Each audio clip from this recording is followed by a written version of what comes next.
നമ്മുടെ എല്ലാവരുടെയും ജീവിതത്തിൽ ഒരുപാട് സങ്കടങ്ങൾ വരാം, ഒരുപാട് ഒഴിവാക്കലുകളൊക്കെ വരാം. ഓരോ സങ്കടങ്ങളും ഓരോ ഒഴിവാക്കലുകളും നമുക്ക് കൂടുതൽ മനഃശക്തി തരാൻ വേണ്ടിയിട്ടാണ്. നിങ്ങൾക്കൊന്ന് ആലോചിച്ച് നോക്കുക. നിങ്ങൾ തന്നെ ഓരോ ഇൻസിഡൻസും നമ്മുടെ ലൈഫിൽ വന്നു പോയി കഴിയുമ്പോഴാണ് നമ്മൾ കുറച്ചുകൂടെ മെൻ്റലി കരുത്താർജിക്കുന്നത്. നമ്മൾ ഫിസിക്കലി എത്ര തളർന്നാലും മെൻ്റലി നമ്മൾ കരുത്തുള്ളവരാണെങ്കിൽ നമുക്ക് വീണ്ടും ഫിനിക്സ് പക്ഷിയെ പോലെ പറന്നുയരാം. ഇത് തന്നെയാണ് ഭഗവത്ഗീതയിൽ ഭഗവാൻ പറയണത്. നമ്മുടെ ശരീരം തളർന്നു പോയാലും മനസ്സ് തളരരുത് എന്നുള്ളത്.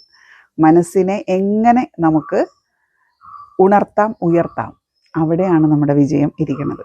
അപ്പോൾ സങ്കടങ്ങൾ വരാം, സങ്കടങ്ങൾ വന്നു പോയിക്കോട്ടെ.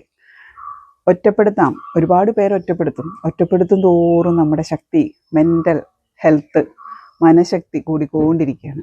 അത് നമ്മൾ ഓർക്കുക.